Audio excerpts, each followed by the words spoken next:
When we talk to organizations and clients about decision ownership, they usually immediately reference the tried and true tool of a RACI.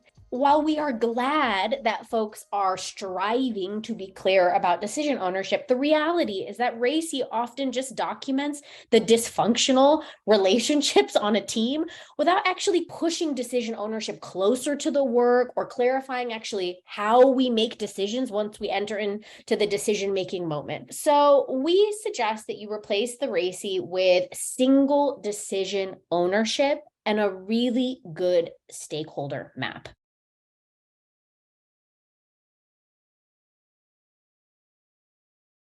When we think about decision ownership, we think about expertise. So who is closest to this work and knows the work best? Data, who has the most reliable access to data and information about this decision? We know that as things change rapidly, being close to data, close to inputs is really important to make sure that the decision is well thought out. Who has time and bandwidth to make the decision? Often we are assigning decision ownership to people who have very little bandwidth to actually do the work of shepherding a decision through the process. So we want to think about who actually has the time to invest in it. And then finally, and importantly, who has the skill to solicit and integrate diverse perspectives? And I know this sounds great, but there are some trap doors when we think about decision ownership that we fall into. The first is I don't want to be held accountable if it fails.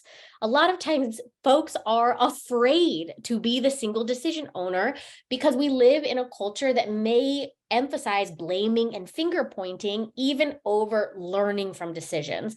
So we definitely need to recognize and work on our team culture to where taking accountability for things is not seen as something that's going to be weaponized against them later in the day. So it's important to notice that when we adopt single decision ownership, we also have to do the work of adopting learning culture and working to make sure that people feel safe to take decision ownership. Another trapdoor we fall into is I don't trust the decision owner will take my opinion seriously. This is why we get these kind of activist stakeholders that are like, I need you to consult with me. I need you to consider me, because they're worried that the decision owner won't take their opinion seriously.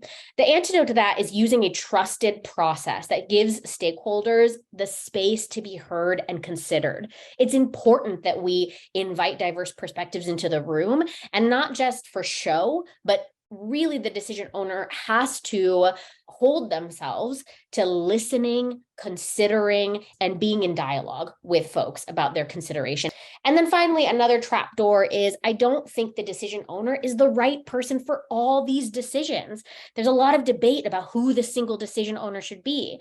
And a lot of times this results from us bundling a lot of decisions together. So we say, oh, you know, that project to launch the new product, Kiara is the decision owner for that.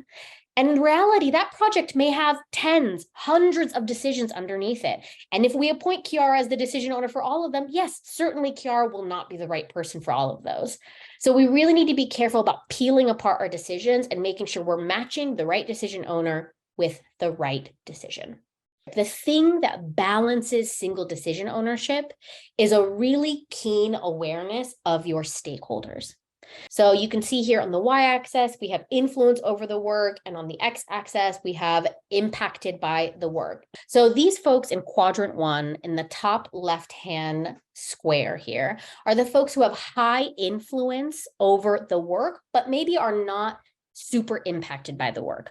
We think a lot about these folks as your advisors. They're the people who, before the decision, maybe they're folks who are more senior in the organization, are going to point out the guardrails, like you can spend up to this amount of money, or you can touch this percentage of our customer base. So these are the folks who are going to help you clarify the guidelines around your decision. And they might also point you to critical stakeholders that you need to include. So this is a group of folks that we want to engage early on in the process to get a lay of the land.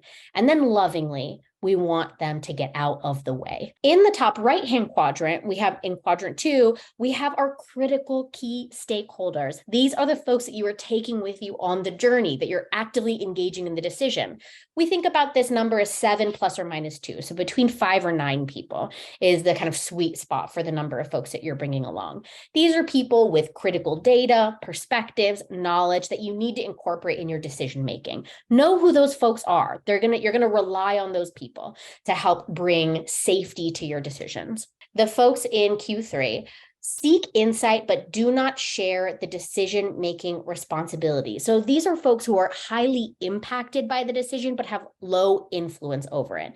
And so these are people who might be impacted by the decision. And instead of cutting them out completely, you need to think about ways to get their insight and surface their insight so that you can make a sound decision and be aware of it.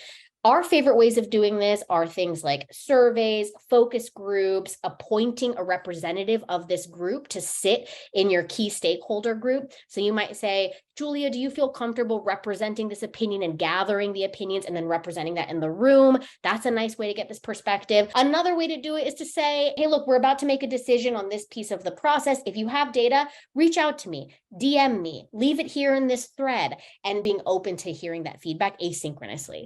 And then finally, in quadrant 4, as we continue around to the end, we have our folks with low influence, low impact, and these are folks you're going to cascade and communicate the decision to after it's made.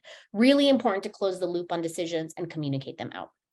What can you try? So if you were to take this and boil it down to a couple simple behaviors that you could try out in your next meeting, if you notice that we're discussing a decision, you might say, who's the decision owner here? Very, very simple, but a really profound and arresting question if there is a lack of clarity around it.